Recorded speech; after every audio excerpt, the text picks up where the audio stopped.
Hello, YouTube Infinite Magicraid community. While this test goes on in the background, let's talk about Dharma and uh, how strong he really is. Once he gets into the third phase, he pretty much have like a 2000% direct damage multiplier, not to mention plenty of exclusives and mechanics that boost his own attack. Now, I'm putting him side by side with pretty much the strongest direct damage dealer uh, in the game right now, uh, Jingle Bell, side by side. Now, Jingle Bell will benefit from allies being able to help her stack up much faster, um, which will definitely increase her damage. But in the time being, right, if we actually just look at the results, Dharma is pulling ahead, and Dharma is the one that's also doing the defense breakdown and the attack down, which is a super useful debuff. Now, in this particular test, what I have done specifically is I have kept both heroes attack at 100. This 16 is coming from the self boost. Jingle Bell is also boosting, but um, their base is at 100. I have decided not to let them crit, just so that, we can do a lengthy test without the enemy dying. The defense is set at 100, so from a scaling perspective, 100 attack on 100 defense is very comparable for most PvE situation that you'll run into. So piercing all of that doesn't give, Jingle Bell extra benefit from it. So yeah, while we let this run, like I'm hoping the gap eventually gets closed up, maybe once Jingle Bell hits, at the full, I think 100 stacks, right? But of course, Jingle Bell benefit more from a full team due to ensemble and joint attacks and whatnot. Yeah, we are at 50 max stacks now, so hopefully, that goes up a little bit more. But while that, this test continues, let's talk about Dharma's kit. In general, the way he works is you have his ultimate that gives him um, that brings everybody's health to the max health of the team, and then he does one attack. But most of the time, he's going to be using his skill 2, which has absolutely no cooldown, right? Which has a monster multiplier of 280 times 7. Um, and he's going to be consistently applying attack down and defense down onto the enemy, um, which is kind of an absurd multiplier, right? And we can clearly see, um, okay, so Jingle Bell you can see is starting to get closer um, to his damage, but I think overall from a design perspective, he is meant. He's absolutely meant to compete at for the crown of the direct damage dealer for boss killing purposes. And moreover, because he has defense down and attack down, making him, a great choice to go after Ifrit in Endless Cloister. Um, what I would say is Elemental City heroes are difficult to get, especially for new players, because how difficult the content is. However, you do have the option of picking um, which elemental hero you want to summon first. And I will say that if you're missing, a solid direct damage dealer, Dharma is definitely a great pick. Um, I feel like he might be the strongest Elemental City hero right now, just because the amount of damage he does will allow you to kill most bosses. Um, the fact that he is green faction allow you to synergize with a lot of heroes that kind of guaranteed up front. So for example, um, Space and Ben Austin, Hazandra, like it will synergize very well for a green tower, right? The fact that you get attack down and defense down just makes a lot of content a lot easier, especially the attack down piece. Combined with space, the slowdown, you will have an easy time with most bosses. Moreover, I think if we look at the Elemental City hero, pretty much in PvP, Donald is still super relevant, right? O'Grady's is still very strong for burn teams, but kind of fallen out of flavor only because the other heroes have gotten so strong. But for those of you who do use O'Grady's, you do see how strong she is, especially in Fair Play Arena where she can just nuke out an entire team, right? The ignore defense component of that, just massive AoE burn damage is, or detonation damage is just, you can't ignore that. And finally, um, if you're trying to build a HP burn team, which a lot of you will probably start with a Hazanja, Momolo is also a great pick. So you don't need limited heroes to do great in PvE. There are fantastic Elemental City heroes that really amp up and give you a lot of strength in your team. Okay, let's see. We're halfway through this. Has Jingle Bell caught up?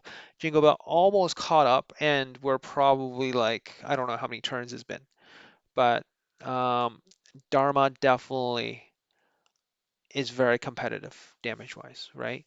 Again, stats-wise, if we edit attribute, you see I started both of them out with 100 attack and no crit damage. So all of these scale multiplicatively.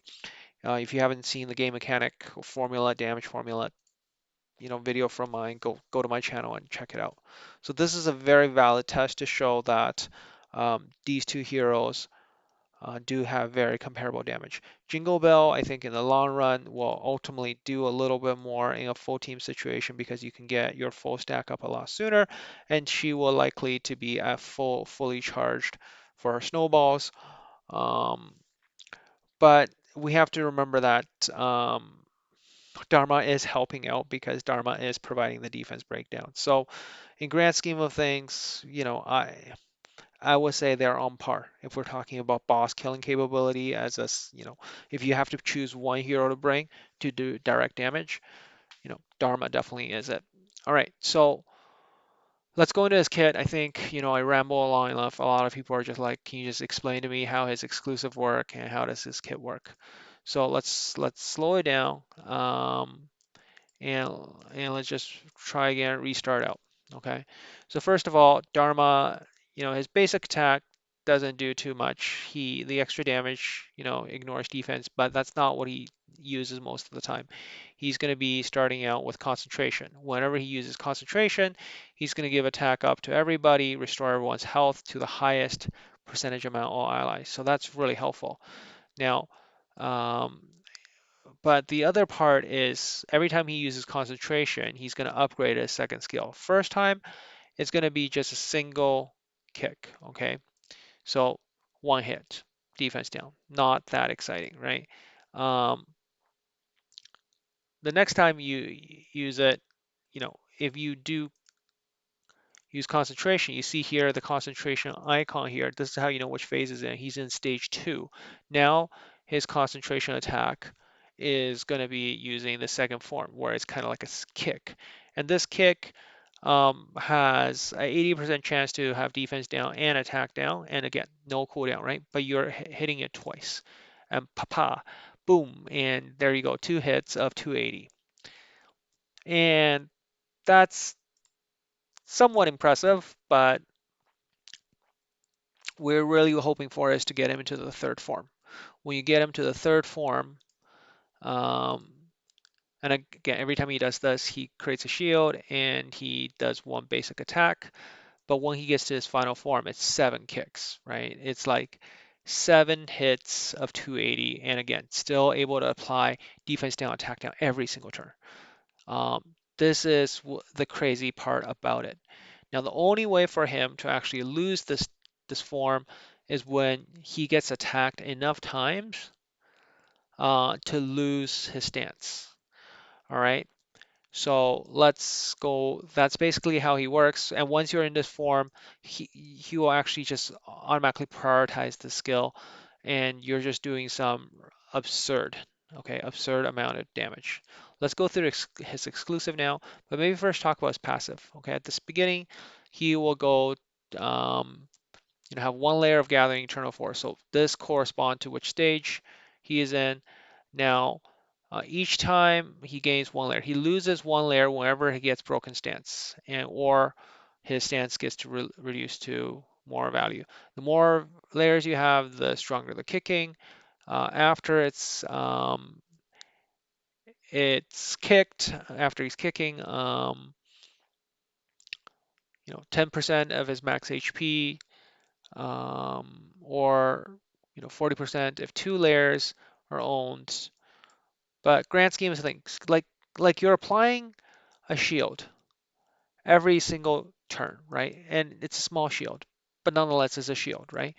Um, each layer of force increases piercing rate and leech by 8%. So he's going to be healing himself at exclusive 1, all right? And whenever he's casting the first attack, he's going to do additional 200% attack damage. He's rarely going to be using Mountain Destroying Palm. It's just earlier on as he's charging up through concentration, he's going to be using a basic attack along with it, right? Now that's something only available at exclusive 5 though. Let's keep going. That was exclusive 1. Exclusive 1 basically allows him to have piercing rate um, in leech, which helps with his survivability. Exclusive 2 is every time um, he casts the kick, he's going to inflict 1 layer of disturbed breath. All right. Now this can go up to 3 layers if it's a boss, but normally um, it's only up to 2 layers. But it increased the target taken, owner's direct damage taken by 10% and by 20% if it's the boss. Up to 3 layers can be owned. So this is really strong for boss killing.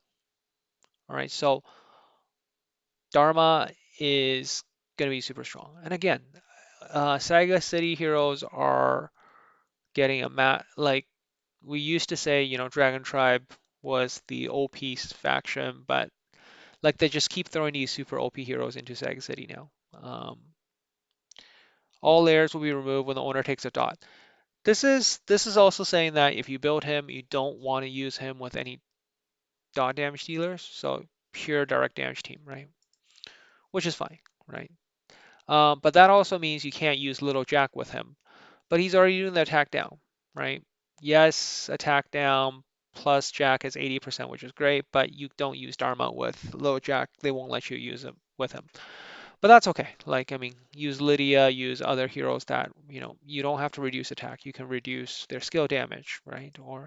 Um, or basic attack damage. That's other ways. Like put on the wet, put on the code effects. That also drastically improve your survivability, right? Okay, so we talked about the exclusive 2 here. Basically, so up to 60% extra direct damage by the boss. Um, exclusive 3. So even exclusive 2, he's already a crazy boss killer. Let's see what additional things go up. So 2% of the crit damage above 150 will be converted to shield. So this is just to help your team shield now. So he's not only doing a lot of damage, he's providing shields. Each stage of the attack, his skill damage will increase by 15% until the end of the turn. 6 time can be increased. So each stage of the attack. So basically his 7 kicks, all right? So let's just carefully watch this, okay? So because he has exclusive 4, his kick is going to get stronger every single hit. So you can see slowly at the very beginning, you're hitting like only, I think 300 something. By the last hit, it's pretty much double of that hit.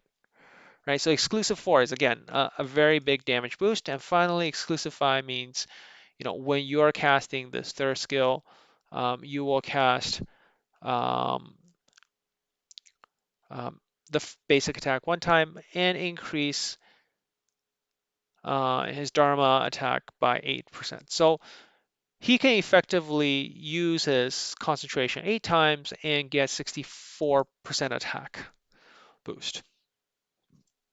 It's a massive, and you can charge this up throughout the phases. So right now you see he's only getting 2 stack because I guess, but we can easily get concentration, get that fully charged up, right? Um, And the test we saw earlier, he stayed at 2 stacks. For whatever reason, once you get to the third form, it prioritizes the skill set. But like in actual combat, you can boost indefinitely, right? You can set up so he prioritizes ultimate, so he can get to 8 stacks, and he's going to be doing attack up for everybody. So, so yeah, massive amount of damage, super strong hero. Highly recommend you guys getting it. I would, in fact, you know what? I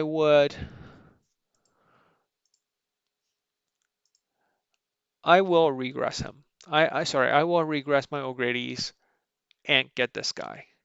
I won't be able to do it this week because when you regress O'Grady's just simply goes back to, um, you know, exclusive 0 for me, but I still need 12 more. Um, Elemental City, like the shards, right? I still need 12 more. So I need to wait 8 more days. So 8 more days I'll be getting Dharma. I will be showcasing him in Endless Cloister. I feel like with him, I'm gonna be able to auto or even push higher. I feel like with him, I can definitely push higher because right now the biggest problem I have is survivability because I'm not applying the attack down and defense down on Ifrit. I feel like with him, we're gonna push higher into these stages. So I'm super excited, and I'm looking forward to testing him out in Endless Cloister 9 days from now. So hopefully you guys enjoy the guide. Um, if you are already got your Dharma built, let me know how you think of him in the comments below. Thanks so much. Gandalf out.